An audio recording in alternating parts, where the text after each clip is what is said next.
Hey, welcome back to Humanology on Air. My name is Jeeves, and today we're joined by Amol Shah, and he is from Microsoft, and in fact, he is the lead of data and AI for all of the Americas. So he's super bright, he has lots to say, and lots of use cases for us.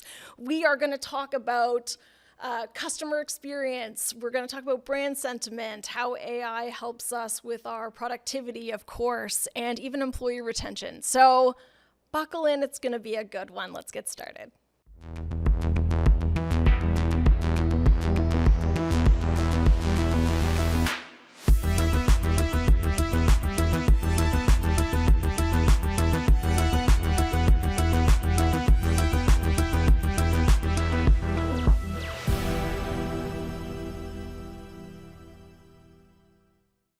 Hey everyone, welcome Amol. Thanks so much for joining us today. Thank you for having me.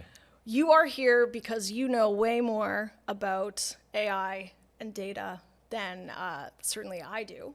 And you are going to tell us all about it. So I know that everybody is inundated with content around AI. I know that. I appreciate that. Nonetheless, to make sure we're all on the same page, can you just give us like a quick definition?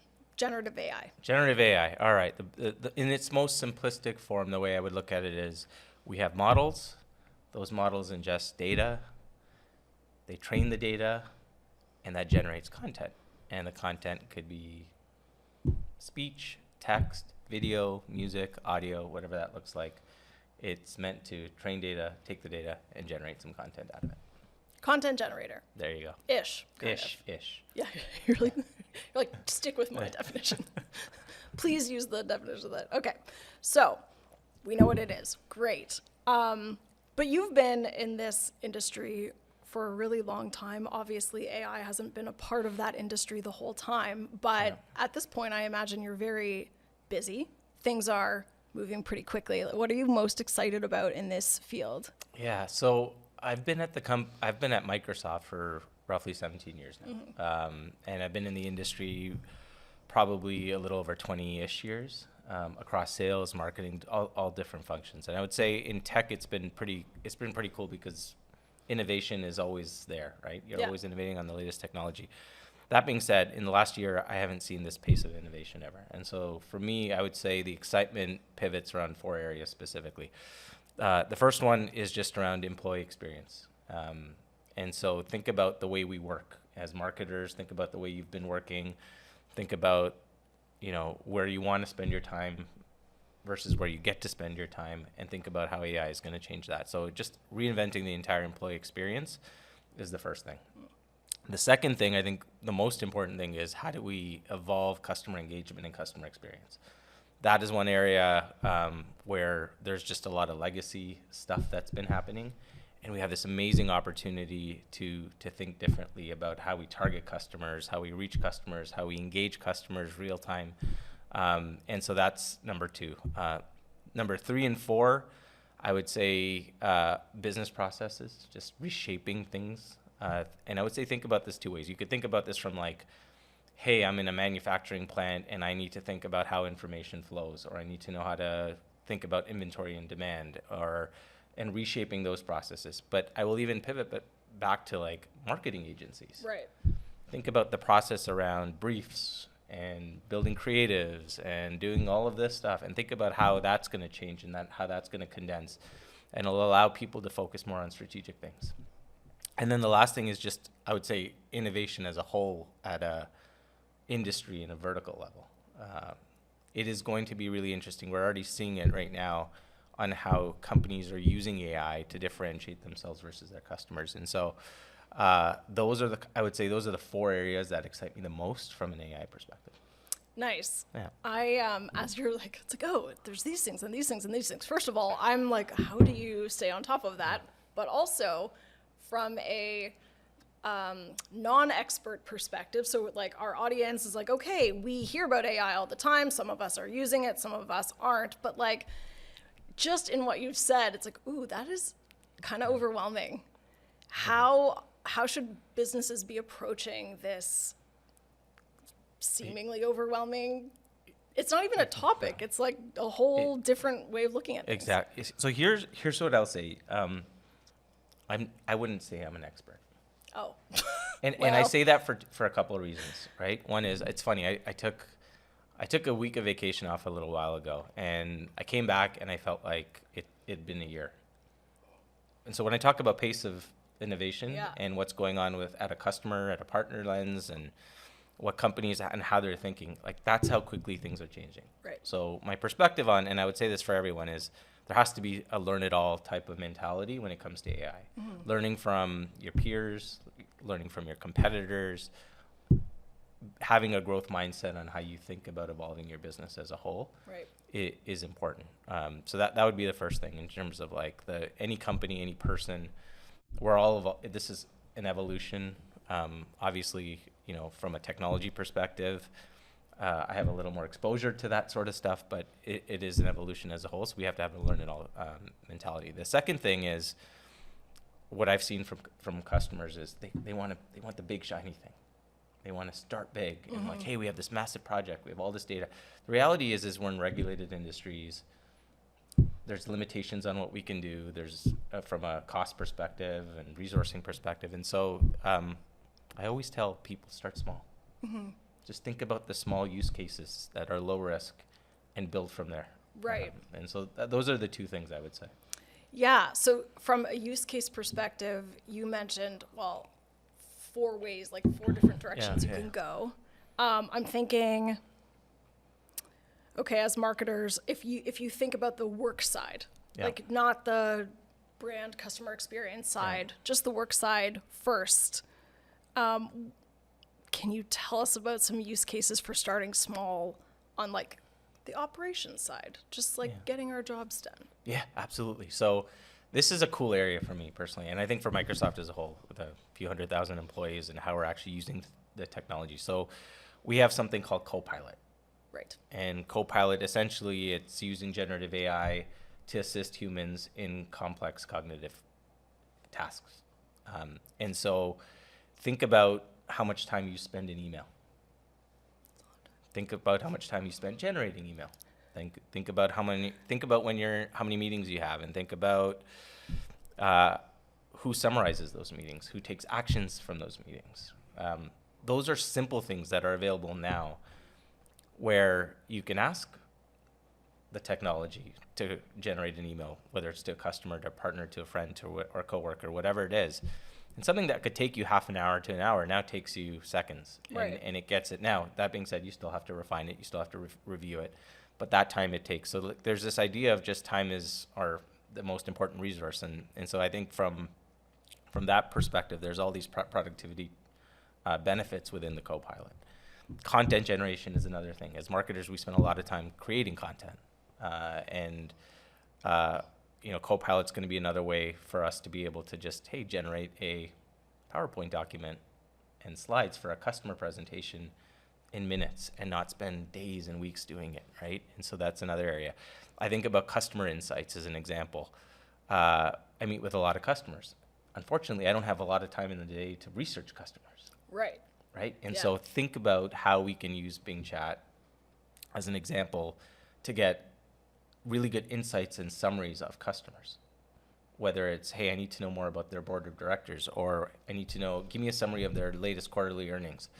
Whatever that looks like, it's pretty much at your fingertips, and you can do it pretty quickly. And so those are a few areas, I think, from a work perspective, we're using the technology now around document summarization, just all up, content creation as a whole. Right. Yeah. This is a complete aside. It has nothing to do with what we're talking about. I'm just so curious, just between us. Yeah. About content generation. I was listening to something, and basically someone was like, why should I bother reading something that somebody didn't bother writing? And I've just been thinking about, because I'm a writer, and it's like, I've been thinking about content generation in AI a ton. It's just very present for me. And I just am just so curious as to what you think about the value of, not like the slide decks, like that makes a lot of sense, emails makes a lot of sense, but like content, like, for example, your one-pagers and your, I know blogs aren't really a huge thing anymore, but like things like that, like, what do you just personally think about that type of content and its value now? Or has it shifted? I don't think it's shifted, because I think, like, when you pivot back to what people value, and it's time, Yeah. you still need the ability to quickly read, summarize, Yes. do all that stuff. Yes. That being said, how we learn is a lot. Like, I have this argument with my kids a lot, which is like the need to like read and write, Right. and how you need to actually learn and conceptualize Yeah. things as a whole. Like you need to do the You still need process to to do the like process acquire to those do it. skills and the thinking So and that all these those things. skills don't go away. You're gonna need those. So I'm Yeah. a firm believer of what you just said in terms of what's needed. I think I just have this like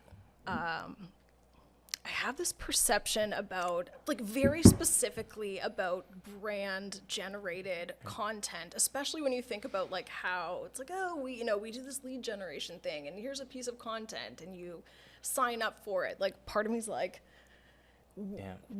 who's doing that now? Like, and why? Why Yeah. would you bother when someone could just do it themselves? Like if you're a customer, you know what I mean? Yeah. No. Again, it goes back to where do you want to spend your time, Yeah. right? And so if there's some really good data right now in the work trend index right now around employees and how they want to spend their time. Mm-hmm. And essentially what it says is majority of employees, I think it's like 72% want to delegate stuff to AI. Yeah. They're comfortable with it. Totally. The add to that is the majority of them feel like they don't have the energy to focus on more strategic stuff because they're focused on the administrative stuff. Right. So it is a tricky balance of content generation versus like leveraging some of the administrative stuff. So there is this balance to what you're saying. I don't think it's one or the other. Yeah. Right. Actually, now that you're saying that, it's like, okay, maybe actually with this freed up time, people can be more strategic about actually generating better content. Yeah. Yeah. Like more like public facing content. Exactly. Yeah. Exactly. Anyway, we can go back to the regularly scheduled thing. It's just been like bouncing around in my head and internally, like from an agency's perspective and even from like a client perspective, like we still have people being like, okay, like let's, develop that PDF and then ask for people's email to get to read it. And I'm like, I don't see why anyone would give you an email for that. Anyway, we can move on. It's just something that is just been rattling around in my head. Okay. Yeah. Your other question though on a work, so you asked about how we're using it for work. Yes. Now, from a marketer perspective, I think there's, we talked about content generation, but I think if I were to have three lenses of how a marketer should think about this, it's around acquisition of customers, improving brand, and I'll say acquisition/retention, improving brand, and improving customer experience. And how do you do that? And so like I always try to frame it from those three angles, which is if I can leverage the technology and Gen AI to improve those three things, then we're going to do it. And a lot of companies are doing a great job with it. A lot of companies are still in its infancy stage. But areas like how do you leverage the data? I think the data piece is the one piece that's the one connector of all of this that typically hasn't been in the past, right? And you ask your CMO how often they talk to their CDO, which is their chief data officer or chief digital officer. It's not often, right? And so so in a world where we previously had data scientists, you had data engineers, you had all these repositories of data that were never connected. You could never get the insights. You could never get, the insights on customers. You can never get it to target properly. That is all going to change because you're going to have that information within minutes, and you're not going to have a ton of resources slogging through data to try to put it all together, right? And so I think that's one area for sure where you're going to start to see a lot of, marketing and data intersection, for sure. Areas like SEO are going to change considerably, both from a visual image perspective and from how it trains itself. Website copy is an area where marketing is getting, it's becoming bigger as well. So there's a bunch of areas differently. And then I think, I talk about customer experience a lot. I think the data. The data is not surprising. 91% of people prefer brands that have better and more personalized Yes. recommendations and offers. Yes. That stuff kills me, because companies do such a poor job of it. I'll just share this. I'll share this one example with you because it's somewhat real and recent. Sorry. So I had I'm talking to a couple of buddies, and we're talking about which credit cards they have. Yeah. And they're saying, they're telling me, hey, I know they both had the same credit card, which they loved. I'm like, cool. I wake up the next morning, not surprisingly, I pull up Instagram and I get an ad for it. It is what it is. But I'm like, cool, all right, you're making it easy for me. I try to apply for it. 3 days later, I get rejected. I know my credit score is fine. I know I'm probably the right demographic of customer. Yeah. I get rejected. So, there's a bit of an annoyance. Yeah. I'm like, okay, fine. 3 days later, I get the same ad. Try it again. Rejection. Mean. Rejection. I'm like, okay, two things happen there. One is I'm probably never going to bank with that particular bank. Like it was such a bad experience. Yeah. And it's like, this is okay. You obviously are not thinking about this the right way. But what came to me is like, how could you use the data, the Gen AI technology to help with this, the approval process, Right. to versus something happened in the back end where they just killed their brand, they didn't acquire a customer, and the customer experience was bad. Yeah. So those three lenses, it was XXXX. And so, I'll give you, like, that's one example where you can kill your brand with it. Another example is, because I have two kids, I go to fast food restaurants a lot. So don't judge me for that, but it happens. Solidarity. But there's these apps, right? And you get these apps, and I pretty much 90% of the time I'm ordering the same thing. Yet the app doesn't recognize that. And it gives me offers for something totally different. Right. Why? You got to ask yourself, if I'm ordering the same thing, and I'm not saying you have to give me an offer, but tie something together that you Right. know is relatable. Yeah. And so Learn something. Learn something from it, right? And so this idea of like, how do you get more curated offers? How do you tailor the message back to customers at the end of the day? That's what the technology is meant to help with. Yeah. All right. I actually feel like this is part of the conversation that happens less, even though I think it's the more interesting conversation for marketers. Like, we do hear a lot about the the productivity piece, which is very important, and I use it myself. But the customer facing piece, I think, is so fascinating. Yeah. And so where do brands start with that? I know it's like, start small, but like, I would say a couple of things. It comes back to like, what are your business outcomes? right. Right. And it's a long, it can be a long process to understand, like, what are you really hoping to accomplish as a company? Is all of your leadership on board, and do they have the same priorities? That's obviously important to align on. And then understanding, the how is like the data piece. And I don't want to get too technical, but like, it's important. Like, how is your data structured right now? Is it in the right place? Do you have the right platform for it? What makes it easier? Like, the technology is not just something that's out there that you can just do, right? Like, there has to be an infrastructure tied to it. Right.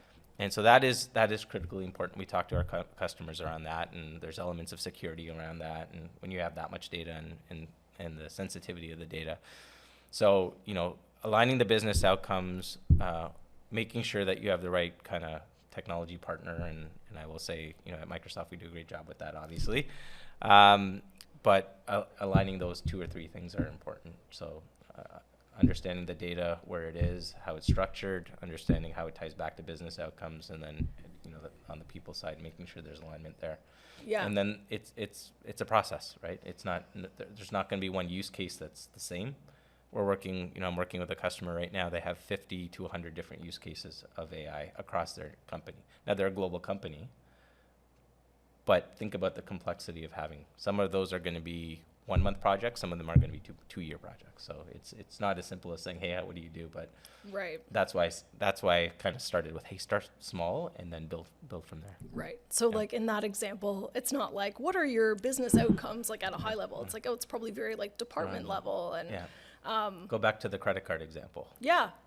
We need to acquire new customers for this new credit card, or it could be, hey, we need to generate more spend from our current base of customers, whatever that means. But like, Right. Like yeah, pick the thing, make it seamless. yeah, Or even the app example. It's like, well, this is the thing that you do. This is Yeah. your whole job. So Exactly. this one thing is like, make this just undeniable. yeah. Yeah. I'm a big sports person, so like one of the great examples I'm seeing right now is just around fan engagement, fan experience. Right, and it's tough, right? I told you I had kids before, but like, taking a young kid to a baseball game can be challenging, Yes, it is. right? And I have friends. Hey, we made it to the 5th inning. Well, okay, now you have data, you know what's going on. How do you take that and create a better fan experience, real time, in game, and encouraging people to come to the game for various reasons? And so these are areas that the NBA is doing stuff. Different baseball teams are doing stuff. It's really cool to see how, whatever sport it is, they're saying, how can I take Gen AI and improve my fan engagement and experience? That's really cool, and that hasn't happened before too. So again, getting very precise and specific about the business outcome is important. That's a good point. Yeah. As an aside, I will say I go to a lot of baseball games, and I take my kids to the baseball games, and my youngest is I made it to the fifth inning. Yeah. And then we have to leave and go to the kids platform. And on one hand, I'm happy about that. On the other hand, I missed this grand slam Yeah, because you we were don't wanna waiting in miss the line game, right. for freaking face paint. And I'm glad they had the face paint, but I'm also you have to be Yeah, yeah. sorry. No. You're absolutely right. It's frustrating, and it's down to the simple things, right? I remember one year we had to wait an hour to get ice cream at an event. Who wants to wait an hour to get ice cream? 0 people. Right? You missed the game. Child's going nuts on why do I have to wait this long? And it's stuff that can be solved, believe it or not, real time with the data they have in a venue. So it's going to evolve. It's going to be cool over the next few years on how people actually leverage it. So you've taken us through a couple use cases for sort of big consumer-facing brands. For those of us who are sort of on the B2B side or the more technical side, are there any use cases that come to mind in those areas? Yeah, there's a ton, and you might have to just stop me at some point because I could probably go on for an hour or two on this one. But I will say this: we have use cases, customer references across pretty much every industry right now, every segment, whether it's a small business all the way to a large global enterprise. It really varies, and it's great to see all customers embracing the technology. As I said, there's a ton of different examples I love talking about. One of them is, and again, this is somewhat consumer, but it'll expose kind of the need to connect different areas across the organization. But CarMax, I don't know if you're aware of CarMax. They're like an auto trader, but in the U.S. So they sell. Oh, okay. They sell millions of cars a year. Okay. Part of the frustration is people actually go on an app. There's so many cars, and they're overwhelmed with the options data. They don't know how to kind of sift through it, and it's overwhelming. And then, as consumers, we usually base our opinions on customer references and reviews and that sort of thing. What they were able to do was essentially take all of the reviews, all of the data, everything for different sorts of, from a customer lens, from a car lens, and leverage AI technology to create super crisp summaries. Typically, they would have humans doing this and have people doing it, and it would take a ton of time. And they were able to get it to a point where just SEO improved, engagement improved, everything improved. What was cool is they estimated that if for what they did in days, would have taken an individual 11 years to do. 11 years. And so just think about the optimization, the efficiency of that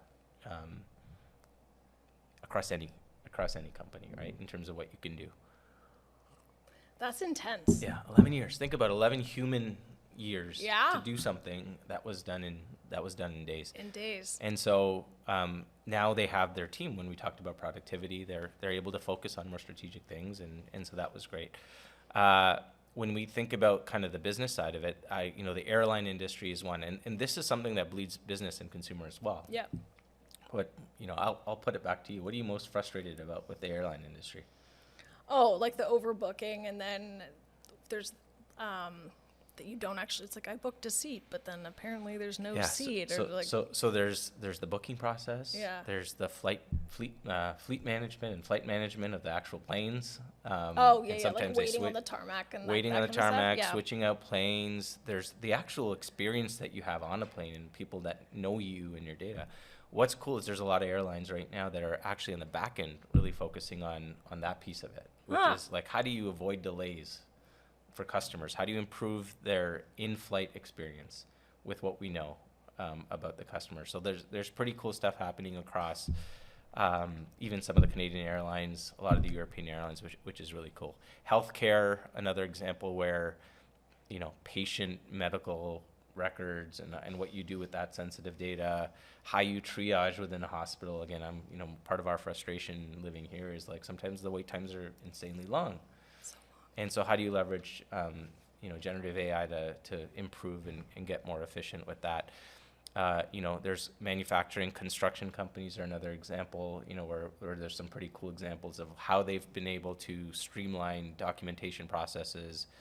Often what happens in a lot of construction is you get delays because there's inconsistencies around the process and how it's reported, and there's just these processes that once you make one mistake, it leads to delays and costs on the other end. And so there's some great examples. One company called Goldbeck that's actually leveraged AI technology and something called Hollow Builder to analyze real-time photos. And it creates better collaboration. It basically streamlines like all of the documentation processes to avoid any inaccuracies, which at the end of the day save costs and avoid delays. And so construction's an area that is also big. And then financial services, we've talked about a bit about kind of call center chatbot experiences. That's been an area that's been around for a long time, but it's evolved and refined it a bit more in terms of like, I think every company is somewhat exploring that at in some way or another. We talked about airlines, we talked about healthcare, we talked about construction, manufacturing, energies and utilities. One area which was pretty good, like this was actually an interesting one, is when we think about how a company has a product and V2, V3, V4, and how long it takes for any product. And part of it is we need the real-time information from the users, right? And so there's a lot of companies leveraging kind of the Gen AI to get more agile in actually the R&D process. Oh, okay. Right? And so having like connected devices, but getting that connected data, getting that real-time data, analyzing it, getting the insights, and having that inform the next version. It just speeds up your time. Right. Right? Sustainability is another one where, there was a real cool story with Rolls-Royce, and we think about, at least I do, I think about cars, but they're in many different industries, and engine-wise, they provide a lot of different, they're the standard across the world. I didn't know that. But decarbonizing is, one of their strategic imperatives. Right. And so a lot of it is how do you take the real-time data from the millions of flights they analyze and provide those insights back to engineering so they can actually influence and impact the change. That's another cool one where I think about just sustainability as a whole, whether it's Rolls-Royce is one example, but all of the energy companies and their kind of imperatives to just reduce their carbon footprint and that sort of thing. Generative AI is going to help with all of that as well. So a lot of different industry examples, but those are a few. Yeah, which is super helpful because I think sometimes, and depending on your industry, like you might think like, oh, that's kind of for the big players, and really it's like, well, No, not really. I mean, yeah, from a productivity side, there's lots that can improve your process, no matter what industry you are in, even if, you're not doing the big consumer-facing apps and things like that. The other one, I heard you say that, like law firms. Small law firms, great example of like, they're trying to see, how do I leverage Gen AI technologies to help be more efficient with everything we do from a law perspective, right? Audit perspective, audit's another one. And so again, there's a lot of small businesses saying, hey, like I need to think about how I focus my time and where I spend my time. And there's just stuff that I can automate or just leverage AI capabilities for. Yeah. I have a question around relying or maybe over-relying on AI. Yep. And it having maybe a negative impact on brands based on sort of authenticity and trust from the customer. Is that something that's coming up for you? It can, right? And so there's a couple of components to this, right? One is when I mentioned what Gen AI is at the beginning, it trains the data. If the data isn't good, what it's generating is not going to be great either. And so there's again a tricky balance. Is like you cannot rely 100% on it all the time, depending on the situation. And so there are components of it that yes can, we need to be careful on how much we rely on it. The one really cool part about Microsoft, and I will say this, is we have a very, very clear framework around how we think about responsible AI as a whole. And it's pivoted around these 6 principles, which we have, which we work with our customers on. Areas like inclusiveness, right? It's one example. Like if you can put something in, well, you want to make sure that it's inclusive of people's abilities, cultures, etc. Yeah. Fairness, reliability and safety, privacy and security, accountability. As an example, like all of these principles go into this framework of responsible AI that's meant to avoid the over-reliance, but it's also meant to be secure and safe and reliable. And so all of those factors go into it. And it's one of the proud things I am to work at the company is just to say, like, every customer we meet with, we have this type of conversation with. And right. we have we make sure that they have a framework before they start just implementing things, because it could go sideways. Yeah. Absolutely. Yeah.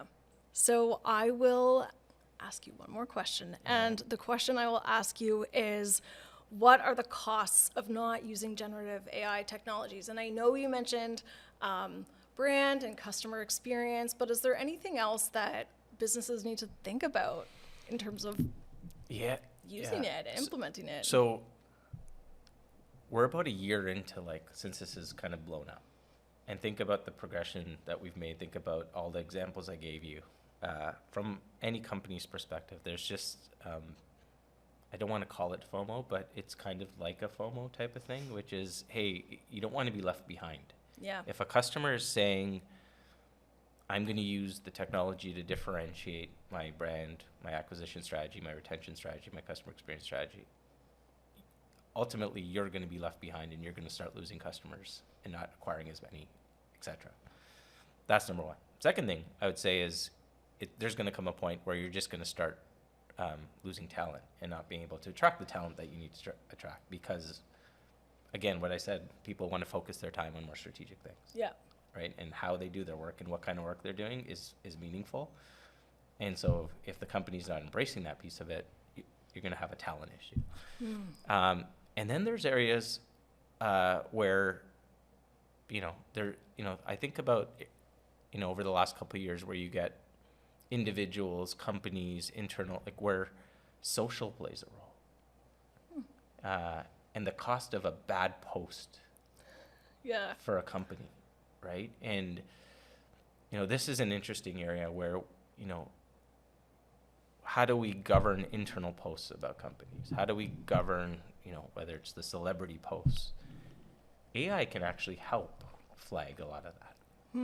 And so when you think about the cost, this is, I've talked about kind of acquisition and talent, but there's this other side of social where we don't really spend a lot of time saying, what's the cost of a bad post? Or what's the cost of this or that? And so if we have the tools, which we do, that can flag some of that, it actually saves the money, Yeah. a lot of money. It So can save. would it be like the technology before you press publish, it would Yes. say like, this is going to cost you, like, this is the risk of this. It could be, it could Right. be something like that, right? And so Right. like, there's a few examples like that, and I think, you know, those are off the top of my head, like 3 areas where there's a cost to this eventually, right? But talent's a big one for me. Talent makes sense when you were talking about the construction example where, you know, it's like, you know, this makes it so that people aren't filling out all these reports and the consistency piece. Like once somebody works somewhere where that technology is in place and they are not doing that tedious work, and then, you know, you're shifting to another company and you're like, oh, I have to go back to that. It's like, yeah, you're not gonna retain that person. It's probably. hard, right? Yeah. Yeah. It's always the way. Yeah. The person who does it best like sets the standard and our expectations. Well, thank you so much for joining us. I really appreciate you coming in, and thank you for joining us. Before we go, I will give you the last word, and you can take us out. All right, awesome. So first, thank you. This is awesome Aw. to do. So I appreciate the opportunity here. Listen, I'll just reiterate a few things that I said, which was we need to embrace this space we're in right now. We need to have a learn it all mentality. Learn from your peers, learn from your competitors, learn from everyone about it, because it's just evolving at that sort of pace. Is the first thing. The second thing, again, I have said it a few times. Start small. You don't. Doesn't need to be big. There's small use cases. There's big use cases, but just start something small and just play around with the technology a bit, and you'll be shocked at what will come out of it. And so, those would be the two things I would say. In right now, in terms of my kind of two takeaways, in terms of what I would get people to think differently about. Perfect. Yeah. Love it. Awesome. Okay. Thanks again. See you, everyone.